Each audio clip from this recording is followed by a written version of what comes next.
एक छोटे से घोंसले में रहने वाली एक गरीब चिड़िया थी जो लाल मिर्च के खेत में काम करती थी और कमाए हुए पैसों से खुद की और अपनी बीमार माँ टूनी की जरूरतें पूरी करती थी। माँ, मैं जा रही हूँ काम पर। ख्याल रखना अपना। शाम को लौटते समय मैं आपकी दवाइयाँ लेकर आऊंगी। ऐसा कहते हुए टुनटुनी काम पर चली जाती है। वहाँ पर टुनटुनी चिड़िया पेड़ों को पानी देती है और जो मिर्ची अच्छे से लाल हो जाती है उन्हें तोड़ के एक टोकरी में भरती है। मैडम जी, मुझे शाम को थोड़े पैसे चाहिए। माँ के लिए दवाइयाँ खरीदनी है। ठीक है टुनटुनी, शाम को घर लौटने से पहले एक बार मुझे याद करना, मैं तुम्हें पैसे दे दूंगी।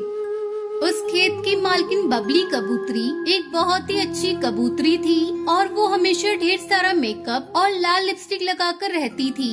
टुनटुनी चिड़िया को उसके लाल लिपस्टिक को देखकर हर बार हैरानी होती थी, इसलिए वो उस पर अपनी मैडम से पूछ ही लेती है।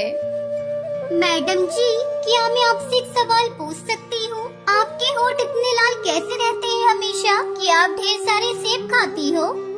टुनटुनी चिड़िया की बात सुनकर बबली को हंसी आ जाती है और वो मुस्कुराते हुए कहती है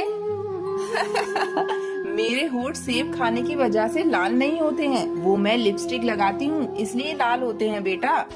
ऐसा कहते हुए वो टुनटुनी चिड़िया को अपने बैग से लिपस्टिक निकाल कर देती है।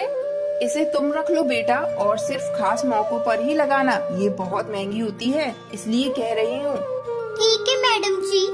इतना कहकर टुनटुनी चिड़िया उस लिपस्टिक को अपने पास रख लेती है और काम पर लग जाती है। शाम को टुनटुनी चिड़िया दवाइयाँ लेकर घर लौटती है और अपनी माँ को वो लिपस्टिक दिखाकर खुश होने लगती है। तब टुनटुनी चिड़िया की माँ उससे कहती है, तुम्हारे नाना जी दुनिया के हर देश में घूमकर कपड़ों का व्यापार करते थे। उन्हें किसी ने ऐसे ही मजाक में कुछ बीज दिए थे और कहा था उन बीजों से लिपस्टिक की खेती कर सकते हैं, और तुम्हारे नाना जी ने वो बीज मुझे लाकर दिए थे। माँ, क्या आपने उन बीजों से खेती की थी? क्या सच में लिपस्टिक के पेड़ लगे थे माँ? नहीं बेटा, वो बीज अभी मेरे पास ही हैं। नाना जी की याद में मैंने संभाल कर रखे थे। वो उस काले डब्बे में रखे हुए हैं। माँ के सोने के बाद टुनटुनी चिड़िया उन बीजों को ले जाकर घर के पीछे बगीचे में लगा देती है और हर रोज पानी डालती है। फिर थोड़े दिन बाद लिपस्टिक के पेड़ धीरे धीरे उग रहे थे और दूसरी तरफ बबली के खेत पे हर रोज मिर्चियाँ चोरी हो रही थी। माँ, आप एक बार मेरे साथ आकर देखो। नाना जी ने या उनके व्यापारी ने कोई मजाक नहीं किया था। मैंने सच में लिपस्टिक के पेड़ उगा दिए हैं माँ। टुनटुनी चिड़िया की माँ भी वो देखकर काफी खुश होती है और टुनटुनी हर रोज एक नई लिपस्टिक लगाकर काम पर जाने लगती है। वो देखकर टुनटुनी की मैडम को उस पर शक होता है।